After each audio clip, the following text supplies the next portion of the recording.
quarter? I'll tell you what. Hit play. You hit play 210. I'm recording. Your quarter.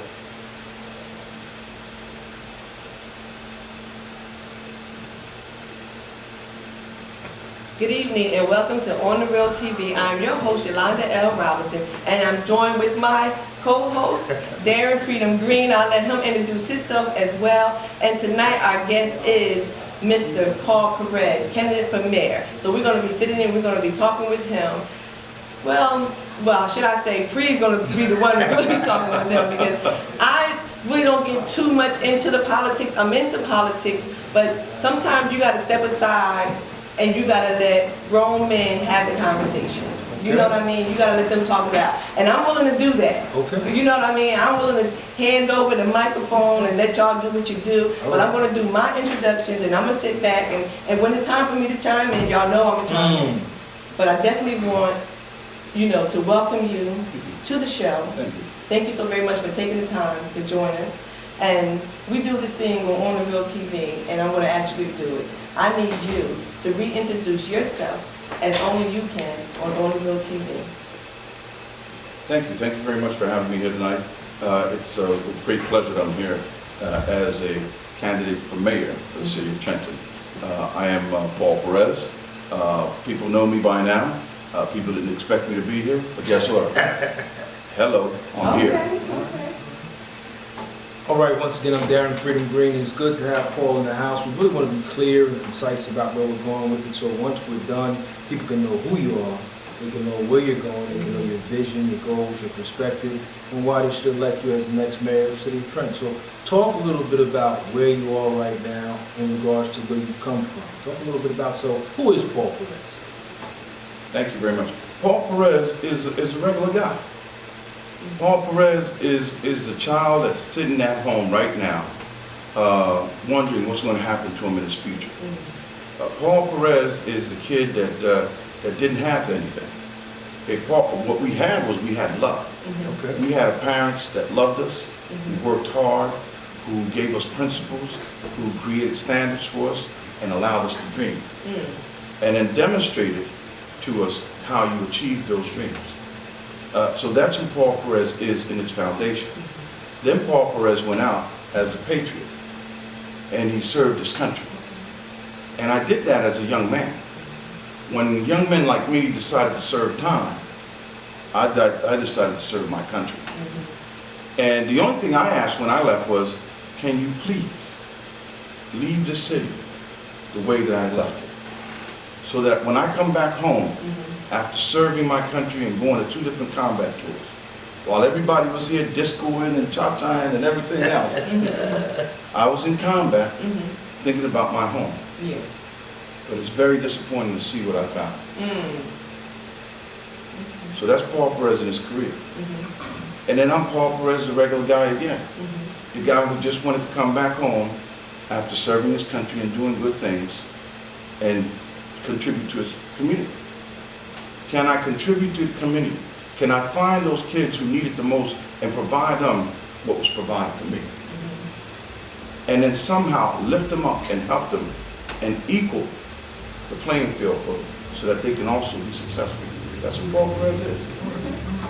Very well said. So let's talk a little bit about now. We know Paul Perez is an individual. Let's talk a little bit about Paul Perez, political figure. What made you at this juncture in your life? You could be doing anything. What made you come back and say, you know what? Mayor of Trent's got my name on it. Talk a little bit about what inspired you to run for the mayorship. What inspired me to become a candidate for mayor was, believe it or not, an easy decision to make. I saw a city that was leaderless. Okay. I saw people who held positions of authority, but weren't leaders. Okay. That's a big difference. And because of their leaderlessness, there were many cascading effects that directly contribute to the poverty that we see in this city today. Okay? And in the poor decision making that we've seen time and time and time again, created concentrated poverty in this city, and then took away all the opportunities. And then they wonder why we find ourselves in this mess. And then there's some of them walking around saying, I got 20 years of municipal experience. You know what, do me a favor. Open that door. Yeah. Look left and right. Because that's what you're getting ready to get. That's 20 years of their experience. Never been nowhere, never did nothing. For nobody but themselves. Well said. One of the biggest issues, of course, that jumps out at everyone is the public safety issues. Last year we had 41 murders. I think right now we're up to 13. I'm not sure of the count. But there clearly is an issue with violence, and we can go into the education. But right now, let's talk about day one. How does Paul Perez begin to change the paradigm and the clear enigma of the violence that's going on and the comfort level of citizens with the violence in this city as our mayor? Once I become the mayor, what will happen is instant credibility, first of all. Okay. We haven't had a mayor in a long time that people respect, number one. Because if you're involved in questionable activity, you can't set the example, period. Okay. Okay, period. Yeah. And then if you don't know how to properly use your resources to protect the public, you will have what you have today. Okay, so if I become the mayor, immediately the first thing I need to do is count my money. I need to know how much money I have. Yeah, right. Then I need to count my people. And I need to know how many people I have. Then I need to figure out what are the resources. And then I need to figure out who are the smart people out there that can help me. Right? Because I don't have all the answers. Bring that coalition together and start saying, how come we can't stop bullets from coming in Trenton? Because we don't make any here. No, definitely. Or else we would have jobs. How come we can't stop guns from coming in here? Because we don't make any here. We would have jobs. We don't even cook the drugs that we find in our streets. So they're coming from somewhere. Playing on my military background, I would say, let's please stop the supply lines. Can we start doing that? High visibility patrols, Route 1, 29, 33, 206. Just a high presence. I'm not asking anybody to stereotype people and pull them over.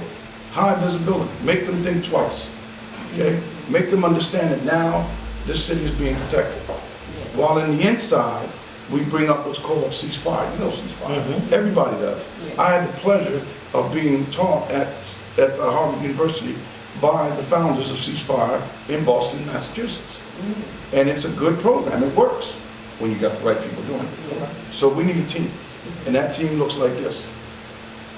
A competent mayor who understands his role. Clergy that gets involved. Parents, teachers, activists. People. We all need to get out there. And we need to engage these youth who have been left behind. I went to a meeting the other day and a lady said, I know you. I said, how do you know me? Because I saw you on Spring Street talking to the kids. And I said, because that's what I do. And guess what? We were there for about an hour and 15 minutes. We timed it.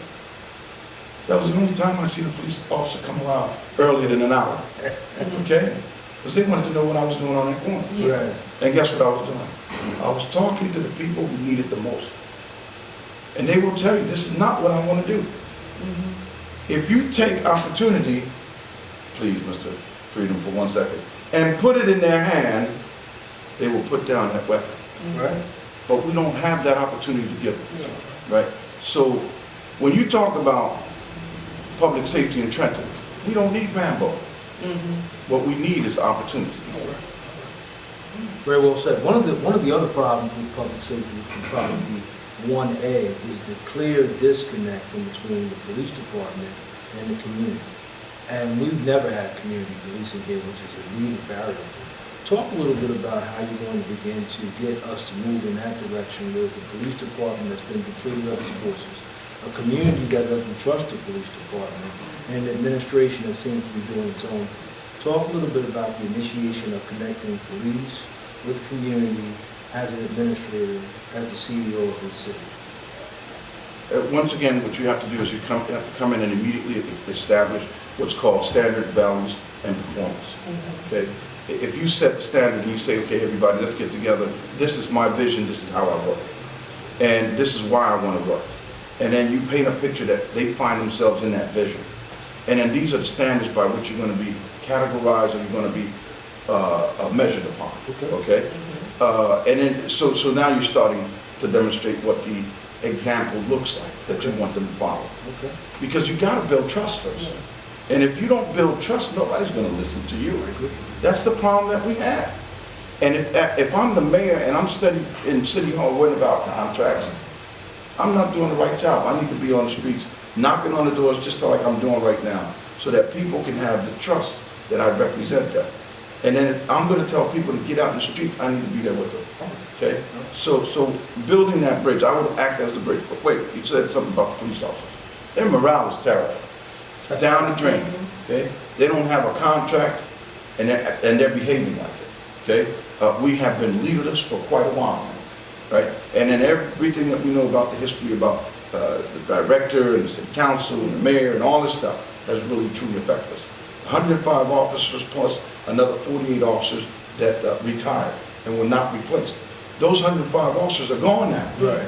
So when people say to you, 50 officers I'm gonna bring on, where are you gonna get that money? Right. How long is it gonna take to get them on the streets? Right. But we have 198 officers. What are they doing? Good question, good question.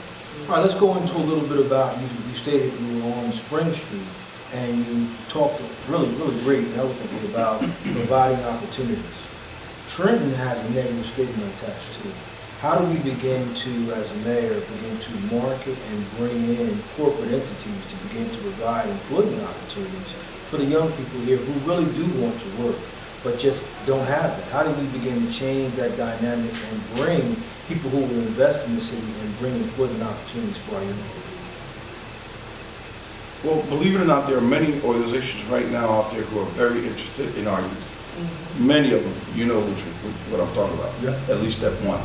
But I had an opportunity to meet with the New Jersey Philanthropic Organization who manage grants and awards and talk about arts, jobs, economic development, and apprenticeship for our youth.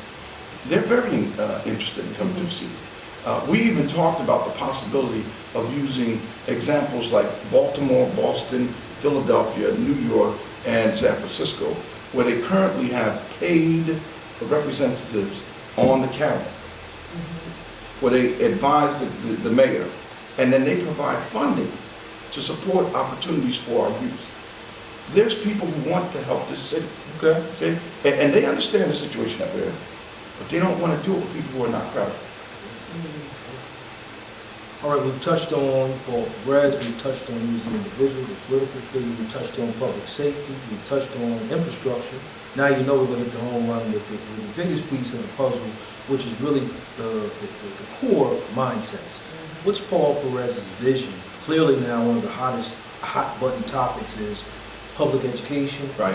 and our charter schools. Absolutely. And there is clearly a war going on between charters coming in and we trying to solidify and rebuild our public educational system. Where are you at with either or, and what's your vision to rebuild a broken educational system in the city of Trenton? Well, one point of clarity, what I'll say is, if you're doing something good, you stay on the team. Okay? But if you're not doing something good, you're no longer on the team. All right. So that's plain and simple. All right. But I come from the public schools. My children went to public schools. I know what the public schools can do. Also, the majority of our children are in the public schools. So I need to focus on where the majority of my children are right now. And I always go back to this, and please indulge just for a second. Okay. Our children are hungry. Right. Our children are homeless. Our children are abused. Our children are transient. Our children are sick. Our children live a life of violence, I agree. right? These are the types of problems that our children face every day, that they go home and play or try to play, whatever it is that they're trying to play, and then attend school. And then for somebody to come up with a system where you have a tombola and a number, and now they have to go to, the strain of hoping that that number comes out. We don't need to do that to our children. All right. We need to focus on how do we look at the possibility of creating a system that truly looks at behavior, at mental issues, at homelessness, at providing parents assistance so that they can get educated, parenting skills, give children an avenue where they can escape and not go necessarily to drugs, either through music, art, or some other escape, maybe even clergy. Okay. We have in Trenton a phenomenal area that we haven't really touched on, and that's the arts community, the arts and culture community. We have Sage Coalition. Two of the biggest events that happen in the city is Art All Night and the Trenton African American Pride Festival. What's Paul Perez as mayor going to do to begin to market and push these major events so that we can begin to have positive imagery when it says, we are Trenton, Right. Trenton I am, Right. I'm from Trenton. And these two major areas that it really bring 10 to 30,000 people into the city. How is Paul Perez going to be an ambassador for those two events? The events are already successful, as you stated. So now what we have to do is tap into how do we make it successful for our people who live here. Okay. Okay? So how do we surround those events with small businesses that can sell their wares too? How do we provide them an opportunity to engage that 10,000 plus of surge of people that come into our cities? We need to create an environment that's inclusive of everyone. Not just because you signed an application and you became part of that event, but you need to be around that event to expand from it and demonstrate that Trenton has more than just that. So that would be one. Okay. I think the other thing is we need to tap into the 32 cultures that we have here and show them off and demonstrate that we are truly inclusive, right? Because that would be a great thing. And then what we truly need to do is continue to invite everyone across the country to come to Trenton and ask them, are there other things that we can be doing that can help us?